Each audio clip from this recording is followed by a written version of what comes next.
आपको पता है हमले के स्तर से कोई चीज कितनी शक्तिशाली होती है। शैतान उस शिक्षा के विरुद्ध आता है, चाहे वो अन्य भाषा में प्रार्थना करना ही क्यों ना हो। दूसरा है कम्युनियन। पहले मत्ती अध्याय 26 की ओर देखिए। इसमें लिखा हुआ है कि फिर उसने कटोरा लेकर धन्यवाद किया और उन्हें देकर कहा, तुम सब इसमें से पियो, क्योंकि वो वाचा का मेरा लहू है जो बहुतों के लिए पापों की क्षमा के निमित्त बहाया जाता है। इसलिए पीने से पहले उन्होंने जो कहा या किया, उसने उन्हें पहले पीने दिया, फिर वो कहता है ये मेरा लहू है। तो यहां पर हमें क्रम नहीं बताया गया है, बिल्कुल नहीं। क्या लोगों ने पहले पिया? क्या चेलों ने पहले कटोरे से पिया और फिर वो कहता है कि ये कटोरा नई वाचा है? या उन्होंने कहा कि ये कटोरा नई वाचा है, फिर उन्होंने पिया? अब ये महत्वपूर्ण है। ओके, हम सीख रहे हैं कि कैसे भाग लेना है, और भाग लेना उस कहावत के अनुसार उपयुक्त भी है। बिल्कुल है। तो यहां वो कहता है, बाय द वे, पापों की क्षमा के निमित्त योग्य रूप से भाग लेने का एक तरीका यह है कि आप ये जानते हुए भाग लेते हैं कि आपको पापों की क्षमा दे दी गई है लहू की वजह से। अब ये उसका सम्मान है जो यीशु ने किया है। कुछ भी कम अगर आप पाप के प्रति सचेत हैं, पाप की तलाश में हैं, पाप के लिए, जब यीशु ने स्वयं कहा कि इस कटोरे से पीना पापों की क्षमा के लिए है, पापों की क्षमा के लिए, उस समय आपके पाप क्षमा नहीं किए गए हैं, परंतु ये दिखाने के लिए है कि उनका लहू ही वो कारण है जिसके कारण आपके पाप अब आपके जीवन में नहीं है।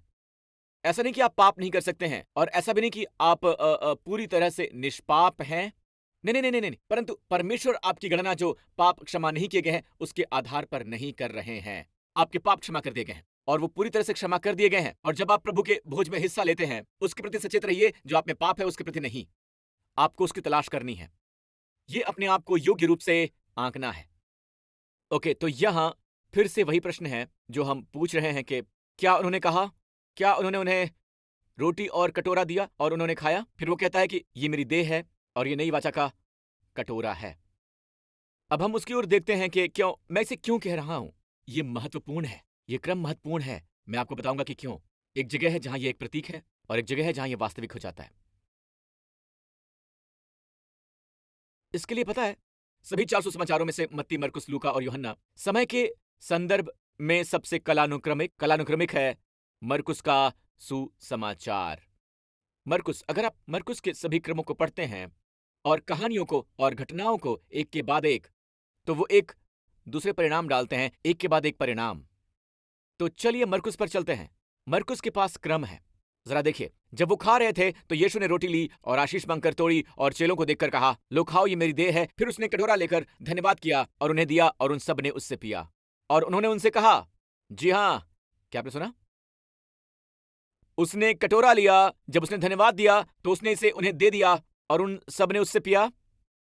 और उन्होंने उससे कहा, ये नई वाचा का मेरा लहू है जो बहुतों के लिए बहाया गया है। तो कौन सा पहले दिखाई दिया? कटोरे के बारे में उनका कथन या उनका पीना? कथन या फिर पीना? उनका पीना। तो बात यह है कि जब तक आप रोटी को अपने हाथ में थामे रहते हैं, ओके, अगर आप रोटी को अपने हाथ में थामते हैं, क्या कहीं पर रोटी है? कोई बात नहीं, अगर आपके पास केवल दिखाने के उद्देश्य से ही है। जब आप उस रोटी को थामे रहते हैं तो ये अब भी रोटी है और ये कहीं गिर जाती है, एक बिल्ली आती है और इसे खा जाती है, चिंता मत कीजिए, ये मसीही बिल्ली नहीं है। ओके, बस एक छोटी सी बिल्ली है। तो ये ये अभी भी बिल्ली है, ये स्वाभाविक है। ओके, आप समझ रहे हैं? आप इसे थामे हुए हैं, ये ठीक है, ये आम बात है, ये सामान्य बात है। ओके, ये असामान्य रूप से पवित्र कब बन जाती है? अब जब आप प्रभु के सामने आते हैं। बाय द वे, आपको किसी याजक की जरूरत है, किसी पास्टर की नहीं, आपको मेरी जरूरत है। उन्होंने घर घर जाकर रोटी तोड़ी, उन्होंने घर घर जाकर रोटी तोड़ी। हम सभी याजक हैं। आमीन, हम सभी शाही याजक हैं। आमीन। बेशक अगर आप घर पर हैं और पिता एक विश्वासी हैं, तो पिता उस घर के याजक बन जाते हैं। आमीन, वो उन सबके साथ भोजन करते हैं। यदि पिता नहीं है, फिर माँ इसे कर सकती है। कोई भी इसे अपने आप नहीं कर सकता है, आप और यीशु। आमीन। इसलिए जब आप स्वीकार करते हैं, राइट, तो आप रोटी लेते हैं। यह अब भी रोटी है। जब आप प्रभु के सामने आते हैं और आप ध्यान लगाते हैं और आप प्रभु का धन्यवाद करते हैं और आप कहते हैं, प्रभु मैं आपकी देह को पहचानता हूं कि उस वृक्ष पर आपने मेरे सारे पाप, मेरे सारे रोग, मेरी सारी दुर्बलताएं, मेरी सारी पीड़ा ले ली है। उसमें मेरे बुढ़ापे को शामिल कर सकते हैं, क्योंकि बूढ़ा होने से सभी तरह की बीमारी आती है ना? और स्वर्ग में हर कोई जवान है। आप इसे वहां नीचे लिख सकते हैं। और प्रभु धन्यवाद कि आपके कोड़े खाने से मैं चंगा हुआ हूं। फिर आप भागी हो जाते हैं।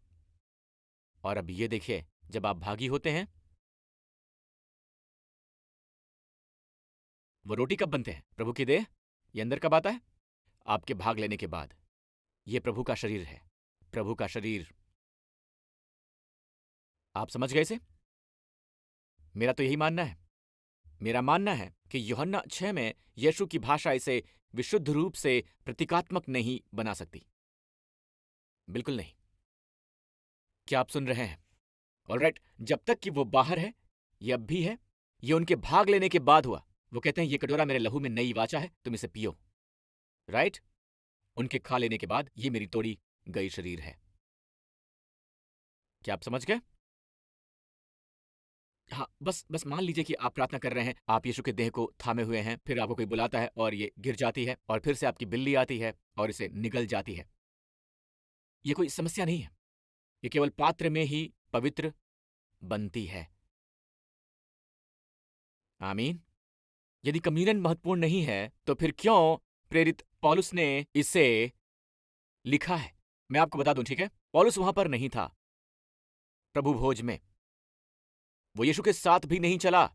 वो खुद को ठहराए हुए समय से बाहर पैदा हुआ व्यक्ति कहता है, पर उसने उन सब चेलों की अपेक्षा प्रभु यीशु से अधिक पाया जो यीशु के साथ साथ चले थे। तो इसे देखिए, 1 कुरिन्थियों 11 पौलुस कहता है, क्योंकि ये बात मुझे प्रभु से पहुंची और मैंने तुम्हें भी पहुंचा दी कि प्रभु यीशु ने जिस रात वो पकड़वाया गया रोटी लिया और धन्यवाद करके उसे तोड़ा और कहा, ये मेरी देह है जो तुम्हारे लिए है, मेरे स्मरण के लिए यही किया करो। जी हाँ, मेरे स्मरण के लिए यही किया करो। अब ध्यान से सुनिए, ये प्रभु से एक सीधा प्रकाश है और उन्होंने इसे मत्ती से नहीं सीखा, उन्होंने इसे बरतुल्मै से नहीं सीखा और ना ही इसे थोमा से सीखा। वो सब वहां थे ऊपरी टारी पर, वो उनके पास जाकर पूछ सकते थे उनसे, और उन्होंने सीधे प्रभु से ग्रहण किया। ये बात मुझे प्रभु से पहुंची है। ऐसा क्या है कम्युनियन के बारे में जो इतना महत्वपूर्ण है, ठीक है, कि प्रभु यीशु खुद ही, चाहे वो विजन के रूप में हो या यीशु सीधे उनके पास आए, उन्हें सिखाया। ये बात, ये प्रकाश उन तक प्रभु से पहुंचा, ये प्रभु से पहुंचा और ये पौलुस से था कि हम स्वास्थ्य और चंगाई के उपलब्ध होने के बारे में सीखते हैं, और ये कि कैसे परमेश्वर की आपूर्ति की अपेक्षा करने से लोग कमजोर, बीमार और समय से पहले मर रहे हैं, समय से पहले ही। इसलिए हमारे पास ये धारणा है कि आज कलीसियाओं में यदि आप प्रभु के भोज के भागी होते हैं और आपके जीवन में पाप है, तो फिर आप बीमार हो सकते हैं। ये एक दंडाज्ञा है, क्योंकि आपके जीवन में पाप है, आप समय से पहले भी मर सकते हैं। और उन्हें इस शास्त्रांश से मिला और पूरी बात गलत समझी जाती है। मैंने पूरी कोशिश की कि मैं थियोलॉजिकल पार्ट वगैरह में ना जाऊं, पर जिस पल मैंने ऐसा किया, ठीक है, मेरे साथ कुछ हुआ, मुझे महसूस हुआ कि प्रभु कह रहे हैं कि नहीं, तुम उसे सिखाओ। इसलिए आज मैं जितना हो सकता है उसे सिखाने वाला हूं। तो सबसे पहले ये प्रभु से सीधा प्रकाश है। क्या आप सुन रहे हैं? ओके। नंबर 2, प्रभु इस आपूर्ति पर नजर बनाए रखते हैं। पता है, कुछ कारण से लोग कहते हैं, पता है पास्टर प्रिंस, बस खाना ये एक सामान्य कार्य है। एक साधारण कार्य ने मनुष्य का संपूर्ण पतन कर दिया। ये एक साधारण कार्य था। ये एक साधारण कार्य था जिसने किया। हर बार जब आप किसी की मृत्यु, किसी, तो याद रखें कि कारण रोते हुए आंसू बहाते हैं, रिश्तेदार की मृत्यु या चाहे जो भी हो, यह साधारण कार्य था जिसके कारण सब कुछ हुआ है। साधारण कार्य के कारण ही सभी अभिशाप आए। ये परमेश्वरीय कारण तक नहीं बढ़ा कि परमेश्वर ने ठहराया कि आप अपनी मन मर्जी से खा सकते हैं श्राप से छुटकारे के लिए। और सब कुछ शुरू हुआ खाने की इस सामान्य क्रिया से ही। वो पेड़ की ओर देख सकते हैं, कोई समस्या नहीं है, राइट? यहां तक कि वो वृक्ष को छू सकते हैं, कोई समस्या नहीं है। अगर जोड़ दिया जाए, इसे छू नहीं सकते हैं। परमेश्वर ने इसे छूने से मना नहीं किया, पर इसे खाना मत। खाना है भागी होना। तो आप भी वही हैं जब आप भागी होते हैं। बस कम्युनियन के बारे में सुनिए मत, यह तब होता है जब आप भागी होते हैं। चलिए आगे बढ़ते हैं। वचन 25, इसी रीति से उसने कटोरा भी लिया और कहा, यह कटोरा नई वाचा है, मेरे स्मरण के लिए यही किया करो।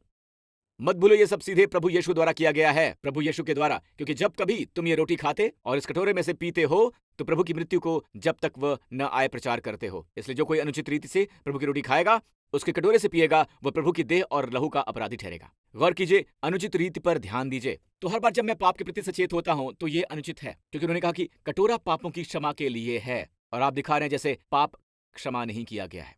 ये अनुचित है। आमीन। इसलिए मनुष्य अपने आप को जांच ले और इसी रीति से इस रोटी में से खाए और इस कटोरे में से पिए। जो सिखाया जाता है वो ये है कि मनुष्य अपने आप को पाप के लिए जांच ले, पाप के लिए, है ना? ऐसा नहीं कि मनुष्य अपने आप को जांच ले और रोटी से दूर रहे और कटोरे को दूर धकेल दे। ऐसा ही मैं तब करता था जब मैं खुद को परखता था, अब और नहीं भागी होने के लिए। मैं इतना भयभीत था। पर शब्द जांचना के लिए ग्रीक शब्द है डॉकिमाजो। डॉकिमाजो शब्द है अच्छी बातों की जांच करने के लिए। डॉकिमाजो के लिए वाइन्स की इस परिभाषा की ओर देखिए, वाइन की व्याख्या की ओर। वाइन एक महान ग्रीक विद्वान है। डॉकिमाजो के बारे में इस बात को मंजूरी देने की दृष्टि से साबित करने के लिए कहा कि ये किसी नकारात्मक बात का विचार नहीं है, यह सिद्ध करने के लिए है, किसी भली बात को अनुमोदन की दृष्टि से साबित करने के लिए है। क्या आप सुन रहे हैं? तो पाप के लिए खुद को जांचने का यह विचार डॉकिमाजो के साथ फिट नहीं बैठता है। चलिए अब फिर से शास्त्रांश पर जाते हैं। इसीलिए मनुष्य अपने आप को जांच ले। आमीन। हां, मुझे प्रभु के भोज का मकसद पता है और मैं जानता हूं कि उनका शरीर मेरे पापों और मेरे रोगों के लिए तोड़ा गया था। आमीन। मैं भाग लेता हूं उनका स्वास्थ्य ग्रहण करने के लिए। मुझे पता है, मैं खुद की जांच कर रहा हूं, मैं उसे सिद्ध कर रहा हूं जो स्वीकृत है। क्या आप सुन रहे हैं दोस्तों? ओके, इसलिए वो इस रोटी में से खाएं और इस कटोरे में से पिएं। ये नहीं लिखा है कि अपने आप को जांचो और फिर कटोरे से दूर रहो। नहीं कहा है। नहीं, यही कलीसिया में हो रहा है। नीचे आइए। क्योंकि जो खाते पीते समय प्रभु की देह को न पहचाने, वो इस खाने और पीने से अपने ऊपर दंड लाता है। अब पीने से अपने ऊपर दंड लाता है, ये वो भाग है जो लोगों को थोड़ा चिंतित करता है कि पीने से अपने ऊपर दंड लाता है। पास्टर प्रिंस, ये लिखा है कि पीने से अपने ऊपर दंड लाता है। मैं आपको बता दूं कि शब्द दंडाज्ञा यहां पर है। मैं आपको बताना चाहूंगा कि दंडाज्ञा वहां पर है। ऑलराइट, आप खुद को जांच सकते हैं। क्या मैंने सही कहा? तो वो कौन अनुचित रीति से भागी होता है? वो जो खा रहा है, स्वयं का आकलन कर रहा है, वो जो खा रहा है और अपने ऊपर दंड लाता है। शब्द अपने लिए है ग्रीक में रिफ्लेक्टिव नाउन। जी हाँ, ग्रीक में। और मैंने आपसे कहा था कि ये थियोलॉजिकल होगा, है ना? रिफ्लेक्सिव नाउन का मतलब है वो व्यक्ति इसे अपने लिए कर रहा है, ना कि परमेश्वर के लिए। रिफ्लेक्सिव नाउन ऐसे है जैसे यूहन्ना यूहन्ना के लिए कर रहा है, मरकुस मरकुस के लिए कर रहा है, पतरस पतरस के लिए कर रहा है। कोई भी किसी और के लिए नहीं कर रहा है। बाहर कोई भी उसके लिए इसे नहीं कर रहा है। अन्य शब्दों में, वो पाप के प्रति सचेत है, वो खा रहा है, राइट, पाप के प्रति सचेत है, उसे अब भी दंडाज्ञा महसूस हो रही है, वो दंडाज्ञा खा रहा है, वो दोष मुक्ति नहीं खा रहा है। क्या आप सुन रहे हैं? अपने लिए का मतलब होता है वहां पर आप इसकी जांच करते हैं। ग्रीक में यह है रिफ्लेक्सिव नाउन। ये कुछ ऐसा है जिसे वो अपने लिए कर रहा है। इसलिए अगर आप दंड के साथ अपने आप को भागी करते हैं, अगर आप स्वयं दोषी हैं तो आप भागी होते हैं। यही है अनुचित रूप से भागी होना, क्योंकि वो कटोरा जिसे आप थामे हुए वो है सबूत कि आपके पाप क्षमा कर दिए गए हैं। फिर भी आप अपने ऊपर अपने पाप को देख रहे हैं। आप अपने लिए दंड को पी रहे हैं, न कि परमेश्वर द्वारा दिए गए दंड को। ओके, इस कारण से ओके कि प्रभु की देह को नहीं पहचानते हैं। ठीक है, कि प्रभु की देह को नहीं पहचानते। तो एक और तस्वीर यह है, जब आप स्वयं को दंडित कर रहे होते हैं तो उनकी देह को पहचान नहीं रहे होते हैं। उनकी देह तोड़ दी गई है। सुनिए सुनिए, देह तोड़ दी गई है ताकि दंड आपके जीवन का हिस्सा ना हो। दंडाज्ञा समाप्त हो गई है। उन्होंने हमारे प्रति परमेश्वर के दंड को दूर कर दिया, है ना? इसलिए शरीर को भी हमारी देह के संदर्भ में मानव जाति पर एक और दंडाज्ञा है, बीमारी और मृत्यु जो स्वयं जकड़ी हुई है। इसलिए हम परमेश्वर की देह को पहचान सकते हैं। उनकी देह क्यों तोड़ी गई है? कि आप फर्क कर पाएं। अब हम आते हैं उस ग्रीक शब्द पर कि प्रभु की देह को न पहचाने। नहीं पहचाने के लिए शब्द है डियाक्रिनो। ठीक है, और डियाक्रिनो दरअसल ये है थेयस की परिभाषा में। इन्हें थेयस की परिभाषा दिखाइए। फर्क करने के लिए, कहिए फर्क करने के लिए, अंतर करने के लिए, चुनने के लिए, भेद करने के लिए। डियाक्रिनो का मुख्य उपयोग है भेद करने के लिए। जी हां, भेद के लिए। चलिए चलते हैं शास्त्रांश पर। लिखा है प्रभु की देह को न पहचाने का मतलब क्या है? आप कोई भेद नहीं कर रहे हैं। बहुत से लोग रोटी लेते हैं, कटोरा लेते हैं और वो कहते हैं कि कम्युनियन ले रहे हैं। वो अंतर नहीं कर पाते हैं। क्या आप लहू जानते हैं? बहुत से लोग जानते हैं कि लहू पापों की क्षमा के लिए है। आमीन। पर वो रोटी और कटोरे दोनों को एक कर देते हैं, एक कर देते हैं। किसी ने उन्हें अंतर करना नहीं सिखाया, जरा भी नहीं। रोटी के बीच अंतर करना यानी प्रभु के देह और लहू यानी कटोरे के बीच। इसलिए इस कारण से भेद न करने के कारण, दियाक्रिनो न करने की वजह से, इसी वजह से तुम में से बहुत से लोग निर्बल हैं, रोगी हैं और बहुत से सो भी गए हैं। बस इसी वजह से, इस एकमात्र वजह से बहुत से लोग निर्बल और रोगी हैं, वो सो भी गए हैं और समय से पहले मर जाते हैं। क्या यह परमेश्वर की इच्छा है? नहीं। अब मेरे पास कुछ समय बचा है, मैं साझा करूंगा। बस इस हिस्से पर आइए। क्या मैं जारी रखूं? बस थोड़ा सा इस पर नजर डालिए और मैं इसे कवर करूंगा 5 मिनट में। इस कारण से बहुत से निर्बल हैं, रोगी हैं, क्योंकि यदि हम अपने आप में जांचते तो दंड ना पाते। अब चलिए नीचे आते हैं 31 और 32। हम अपने आप में जांचते तो दंड ना पाते, परंतु प्रभु हमें दंड देकर हमारी ताड़ना करता है, इसलिए कि हम संसार के साथ दोषी न ठहरे। यही वो भाग जहां लोग पाते हैं, पास्टर प्रिंस परमेश्वर में दंड दे रहा है। रुक जाइए। ओके, इससे पहले कि आप उसे कहें, मेरे पास बहुत ही कम समय है ग्रीक साझा करने के लिए। प्रभु आप थोड़े को लेते हैं और ज्यादा बना देते हैं। वापस 31 पर आ जाइए।